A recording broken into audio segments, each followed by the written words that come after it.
Hey guys, welcome back. Thanks for checking in. Today I'm going to bring you another Bluetooth speaker. This is a highly rated speaker through many YouTube channels. We're going to check out whether, those people are actually telling the truth or not. I've already tested a couple good speakers and I have my favorite Harman Kardon Aura Studio. We're going to compare it to that. Now, yes, this is a lower price point speaker, but that is the epitome, I think, in my opinion, of all around form, function, price, and design. But first, let's go over this speaker, see what it has to offer. This is the box it came in. It was on sale at Amazon. Normally, these are around $60, which apparently is already a sale, but I was able to get a $10 coupon, so I wound up paying, I think, $49 for it. That is a bargain for what this has to offer. So let's say sub $50 speaker. What does this have? It is fully waterproof.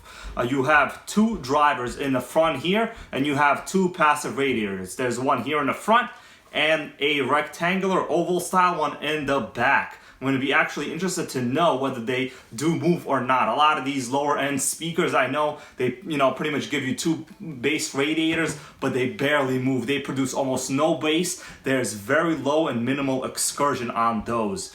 What else do we have here? You have a pretty nice outside rubberized kind of case material. This is a waterproof speaker. They say it can be submerged for a short period of time. I don't recommend that. There's really no point in doing that unless you're kind of by the pool and it's an accident and the speaker just happens to fall in. This is the Go model, so the AOMAIS GO. There currently is a Go Mini that features a lot of kind of LED lights on the outside, but since that is a Mini, it is a smaller form factor speaker. It's about 2 inches smaller than this one. This is a larger one, and they are similar price. So for me, the LED lights are really not that big of a deal. I don't care about them. I really only care about sound quality. And at the end of this video, just stay tuned. We're gonna take a little bit of time to go over this. I'm gonna do a frequency response test with this versus a Harman Kardon Aura Studio, and we're also going to do a sound test against this old Boombotics speaker that I have. Really cool, one of the most underrated speakers I think on the market. I wound up paying $15 for this. This has a separate subwoofer here on the bottom, and this subwoofer moves. This is not just a passive radiator. This is a cool sub, guys. So what do we have to offer here? So I got the blue one, pretty nice. They come in different colors, gray, blue, black. But still, the grill is always going to be black, so why not get a nice funky color like this, right? It's cool. On the side here, you have your USB and auxiliary with really pretty hardcore waterproof grommets here. So it's actually kind of difficult to take this out. Look how huge this thing is. It's huge. You can use this as a charge bank. This is claimed to be 8,800 milliamp hour capacity, which is enormous. That is a lot. So you could charge like, your iPhone like 3 or 4 times with this device, which I personally don't really care about. But if you're going somewhere on an extended trip and you're going to be using this, you have enough power. It's rated to play for up to 20 hours. In my case, I never really play more than 2 or 3 hours at a time, but if you're going camping or somewhere, that's a really usable feature. The front here, you have a very small amount of buttons. They're pretty straightforward. You have your power, you have play, pause, and your volume up and down, which also double as your skip track buttons. One of the greatest features about this, but I personally, once again, don't care. I'm very specific in my taste when it comes to speakers, is you could pair both of these together. So if you want to get 2, you can easily just pair them together. Basically, if you have 30 watts, which is what this is claimed to have, then you'll have 60. Now in reality, if this speaker sucks to begin with, and we're going to find out later in the sound test whether it sucks, 60 watts of sucks, it ain't going to be any better. It's still going to suck. I've in fact listened to speakers that are 15 watts, and they're phenomenal, the quality on those. If you ever heard a real authentic JBL Flip or Charge 2, which is an old speaker by now, you would know exactly what I mean. So a lot of these kind of overrate their watt ratings, but even then, there's very low sound quality. The bass radiators don't do much, or the speaker itself is not sealed that well. In terms of weight, it is actually kind of hefty. It is 4.7 pounds, but most of that is probably just the rechargeable battery, which is okay.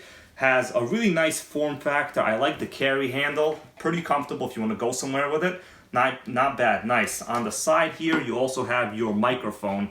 So if you want to expose this, you have a mic, it's fully sealed, and you have a volume slider, which I've actually never seen in a microphone, but that's pretty cool. I'm never going to use that anyway, so I'll just seal that back up and, you know, forget about it. On the top here it says, note, press and hold the volume up, volume down button of one speakers for stereo. One speakers. So they clearly don't know what plural or singular is. That's basic grammar taught in American school. All you guys had to do is hire a proofreader from, you know, an English background. One speakers, guys, one speakers. There you go. On the back you have a note. Please remember to seal up the flap for the USB and the aux ports while you use in the water. It will be damage the device. So it will be damage the device. So their pronouns and conjugations and you know, present tense, past tense, grammar is incorrect. But hopefully that doesn't reflect negatively on the sound quality of this speaker. So let's get to some of the sound tests, and I hope you guys enjoy this. I'm going to be playing these both at the same volume, and I'll show you which one exactly I'm playing. This is how we do.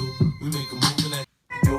Nobody do it like we do it, so show us some love. Fresh like Impala, chrome hydraulics, 808 drum. Drink it up, it's sober, girls around me, they be acting like they drunk. They be acting like they drunk, acting. Blizzard.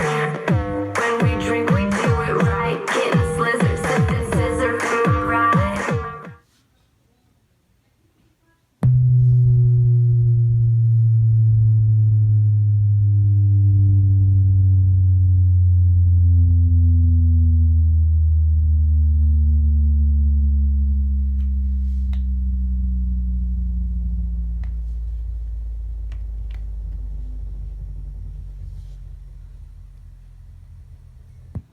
Okay, so at about 60, you almost couldn't hear anything. There's a little bit of noise here at 50 hertz, but I would say 60 is the beginning of the optimal frequency response. Now let's go over to the Harman, see how low we can get that to go.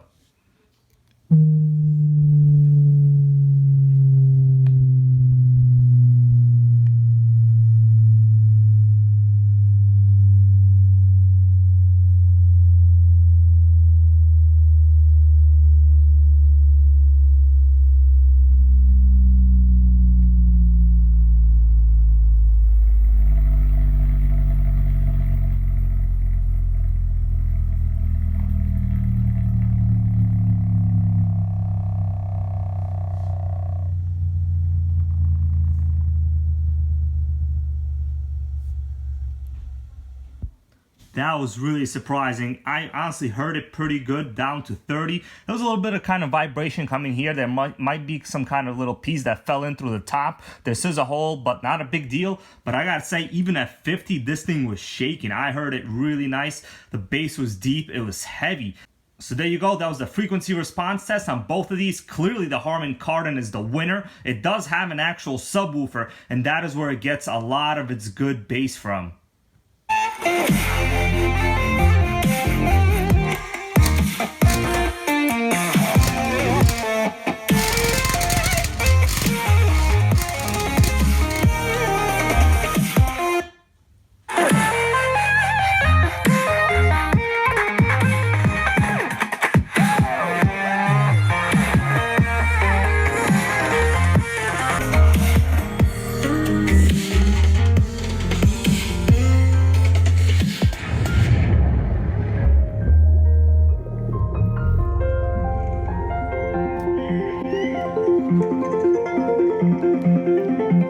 Okay guys, you heard that. The Harman Kardon sounds fantastic. There was a lot of air moving out of the top hole here. When I held this paper up to the AOMAIS, there's basically no movement. Even though what's funny is there is a passive radiator here in the middle. There's also one in the back, and it barely moves. I looked at it earlier and I could barely see any movement. The speakers do move a little bit. There is some kind of movement coming out of them, but for 30 watts, that is still pretty good. And and that's what you would expect. This is a more powerful speaker. Price-wise, this is about double that you can get them now. They've depreciated a lot, but still, the sound coming out of the Harman Kardon is incredible. The depth of the bass is just something that you really have to experience for yourself to understand.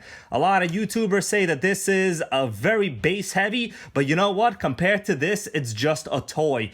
And I'll be honest with you, these Chinese type brand speakers that are off-brand is what I call them, even the best ones sound worse than I would say the most entry-level JBL or Harman Kardon speakers.